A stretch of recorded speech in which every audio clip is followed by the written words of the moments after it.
Hi YouTubers, hi Instagrammers, hi Facebookers, how are you? I wanted to do this vlog, this particular video, a few days ago, but the something happened that developed out of an article I'd read in pinknews.co.uk that made me change my mind and wait to do it until now. So apologies for the videos that I haven't done, and I know I said I'd do more. I've got a couple lined up. I've been a bit busy.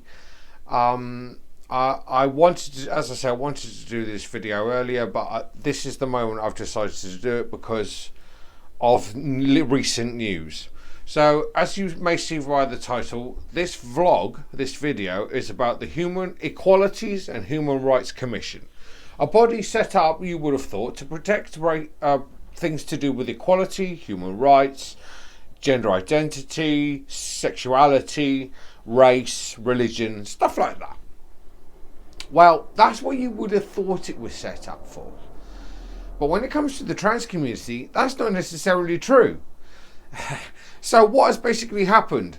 Well, I'm not going to go into all the deep hacking of everything that's happened, because to get to this point in this video, I've had to wade through a lot of articles in pinknews.co.uk, and I've got basically the gist of everything, but I'm not going to bore you with all the details surrounding what's been going on with the Equalities Human Rights Commission. But basically they've got a bit turfy. Now, the most recent incidents around, so basically what's been going on, so they've become a bit transphobic, and a lot of people who worked for the organisation have resigned in response to the anti-LGBTQ stance that the EHRC is beginning to take, especially towards the trans community, which is a bit disappointing considering what the organisation was set up for in the first place. So yes, we have all that. They've been leaving the office in droves. We've got a new chairwoman of the commission. It is Baroness Faulkner, who doesn't know what the word transphobia means, or she's not aware of it, according to the latest article in pinknews.co.uk. So she represents the Equalities and Human Rights Commission, but she doesn't know what transphobia is. Well, that's probably because she's been giving a platform and listening to anti-trans groups who basically want to take people like me and make us disappear, detransition, go back to a life we don't want anymore. And it's what's basically the situation is that it's beginning to get a bit scary. You've got the Conservative government that's Liz Truss, turfy, who appointed Baroness Faulkner to her position. And so you have this situation where if the Tories thought they could get away with it, they would pass legislation to ban people like me from existing. And they would do it legitimately with the fact that they have a manifesto pledge. They feel like they have electoral backing to do it because they have an 80-seat majority, although they didn't actually they barely got 40% of the vote at the last election of the people who turned out to bother to vote. Some LGBTQ groups have got together, like Stonewall and other trans organisations, and are pushing for international bodies like the UN to downgrade the Equalities and Human Rights Commission standing from a status A and downgrade it to, I don't know what the status below status A is, but downgrade it from an A. This would mean that the such a mouthful, the EHRC cannot give any evidence to international bodies, and they can't represent on international bodies. That would be positive, and it would send a message to the Tories that they've got to stop buggering about with this issue and leave us alone. They've already screwed up the GRC consultation and just watered that down to nothing, and now they've got things like the HRC saying basically things like oh well, we might legislate to make 90% of all trans people not be able to use the toilet they wish to use and use single sex spaces.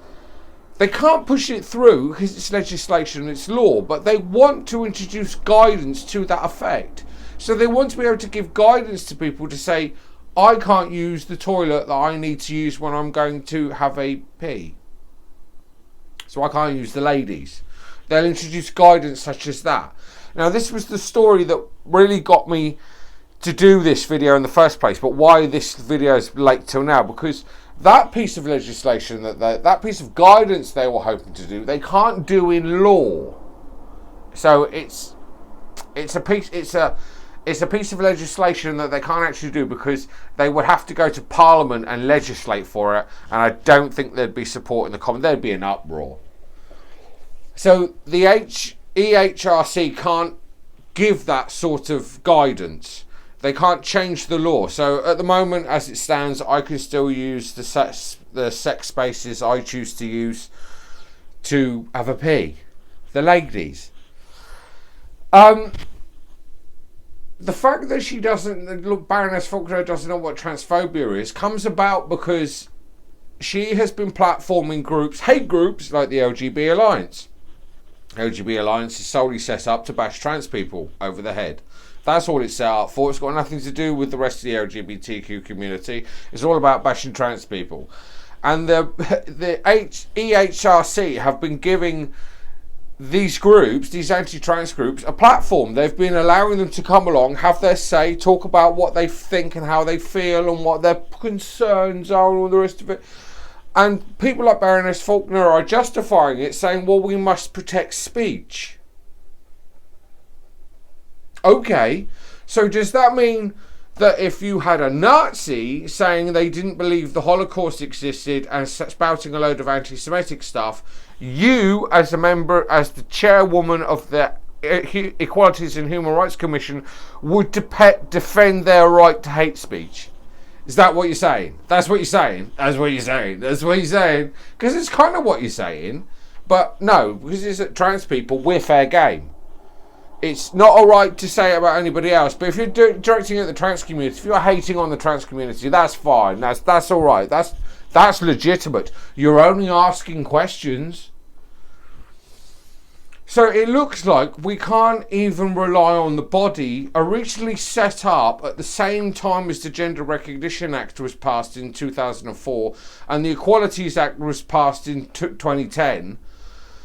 This body that was set up to protect people like me and my partner and my friends, our identities, our rights enshrined by law, is now deeply moving against our community.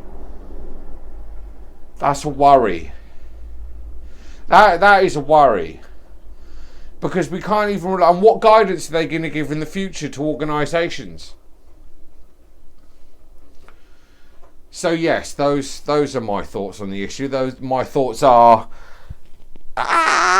it's a worry that the EHRC is propagating anti-trans stuff, and that people in the organisation who work for them feel so ashamed of what the organisation is doing that they're resigning and leaving in droves, or whistleblowing to the media who haven't actually picked up on this story.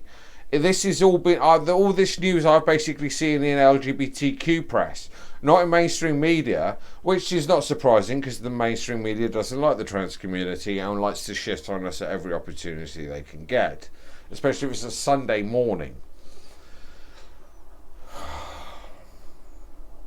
What do you do if the body set up to protect your rights is now going against your rights? It's a worry.